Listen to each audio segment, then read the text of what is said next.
mean, I'll give the secret sauce. If you're not coachable in your interview, you're not getting in this incubator. Yeah.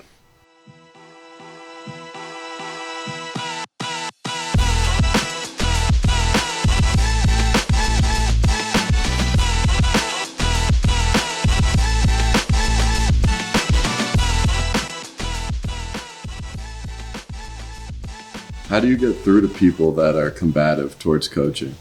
Like you, audio man, how we deal with them and how other people deal with them. You know my answer. Adios. Yeah, because it's not worth the adversarial relationship. If you think we're out to get you, then you shouldn't have come in to the incubator in the first place.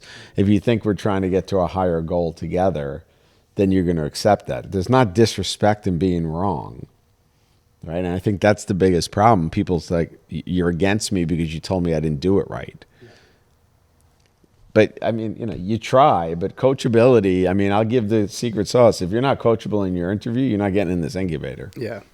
It goes further than having a great idea, is being coachable. Because I'll be honest, if I don't care who you are, if you knocked it out of the park on your first design iteration, you're the best there is. Like, hang it up. No one's better than you. More likely than not.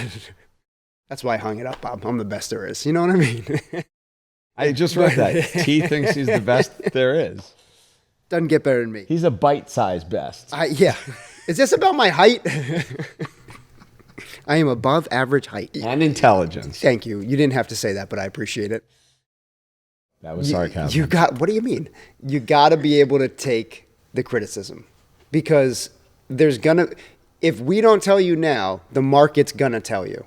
And so you could spend $250,000, get to market and assume you have the best product that's ever been invented, and then find out real fast from the market that they think it's crap. Or you could find out early on and either say, all right, let me pivot, let me make tweaks, let me make changes. Or the other thing that no one really likes to talk about is sometimes you got to go, all right, this isn't a viable product, so let's move on to what's next. Like, not every product needs to make it. The end of the product life cycle sometimes is you don't go to market. There's plenty of Fortune 500 companies with shelved products that never saw the light of day for good reason. Because early on, they found enough criticism to make them go, this a non-starter. And that's one of my rants. I know we have a whole rant section, but one of my rants are other people, consultants and other organizations that just keep taking money. Like, our main goal here is we're going to find the right products to back with you to take to market. But we're also going to save you time and money by saying, here's why it's not viable at this stage, or with the resources you have, or the joint resources. I mean, it's not just, it's us against you. We're trying to create teams here that matter. So, yeah. We're always going to argue. That's part of the team process. Yeah. It's better now than later. You know what I mean? It's better now than $250,000 from now.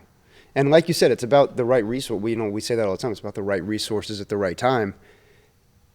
As an individual who has invented products and is bringing products to market, you kind of get one shot. Like, if you're going to pick a product to go all the way to market and spend all that money on, you want the feedback early so that you're either making the right calls or putting money in the right places or whatever you have to do.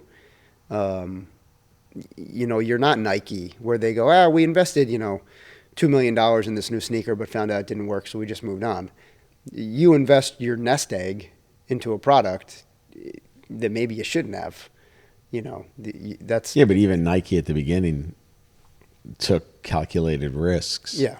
Right? And they had a very small resource too, right? It's just what's going to stick in the market fast enough, which people don't get. People always want to go, I want to sell to everybody. No, you need one traction point. And you can use whatever word you want, alpha market, beachhead, whatever. You need one customer type that's buying it so you can kind of create that flow of information. Yeah, So, my customer type. doesn't exist. It maybe. doesn't exist, yeah. I'm still looking for them. If you're out there, call me. Well, no, the example that I always You're like going to to bring use, up Tesla again? I'm not going to bring up Tesla. Okay, good. Can we swear on this podcast? We'll just bleep it All out right. later. Just cut that out. Fix that in post. You just offended the audio man. I'm sorry. Now he's not going to talk to us anymore. He just muted your mic. Yeah. It's probably for the best. Yeah, I agree. I'll just talk to myself. Back to that's your number one customer. Yeah. I was going to say that the example I always like to use is Apple with the iPod and the iPhone, right? Because it is my opinion, and the opinion about it's not an original opinion, but I'm in the camp that the iPod saved Apple. There were some externalities and whatever, but the iPod was the turning point for me that I remember Apple really turned around. If Apple needed to wait to launch the iPhone before they made their hit product, I think they would have gone out of business. But there's a lot of features from the iPod that is reflected in the iPhone. That rolled into the iPhone 100%. Absolutely. And that's part of the genius of how they did that. But if they said, our product is a cell phone that can store music, play video, do phone calls, do text message, surf the internet, do all these things, and we're not going to launch anything until we do that, they would have run out of money multiple times over. Instead, they launched their alpha product, the iPod, got people used to their interface, their idea, all this kind of stuff, the size it is in your hand, all that design usability stuff. And then when they rolled out the iPhone, people knew Apple, they liked Apple. They went from being a very specific niche product to being universally loved because of the iPod. And then they rolled out the iPhone, and everyone rolled right along with it.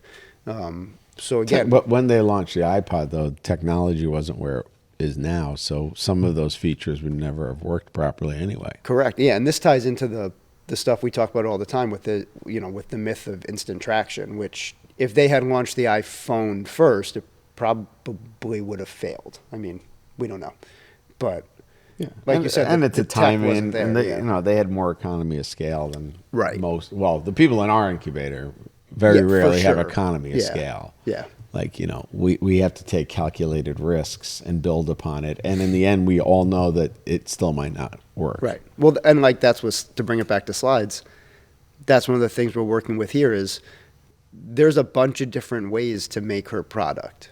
But the question is, how do we make it with the resources available to us now to be able to get her selling and get the product sold without setting up a 40,000 square foot manufacturing facility with injection molding equipment and all this stuff, a $10-15 million plant.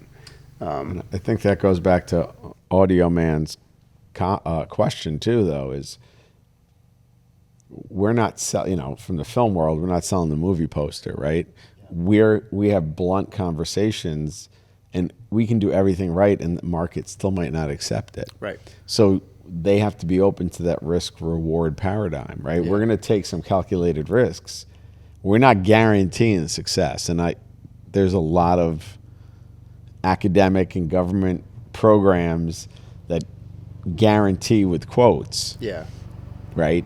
And you can't guarantee. I'm sorry. No one can guarantee. Right. And look, the military's coming in. Yeah, they're coming to shut this down, man. You shouldn't have talked about government programs. That's where you went wrong. They heard you. They're listening. They can come anytime they want. I'll gladly talk to them about what they do right and wrong. Yeah. But you're right on the money. You can't, there's no guarantee of success.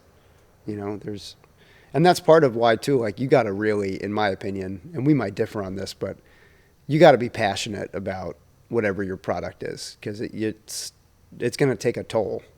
And so if you're in it just because you think you're going to have some sort of big cash windfall, I don't know. That's a bit of a red or beige flag for me, I mean, I think all the research shows that inventors and true entrepreneurs, not the ones that just label themselves, they don't pick money as the first reason for motivation.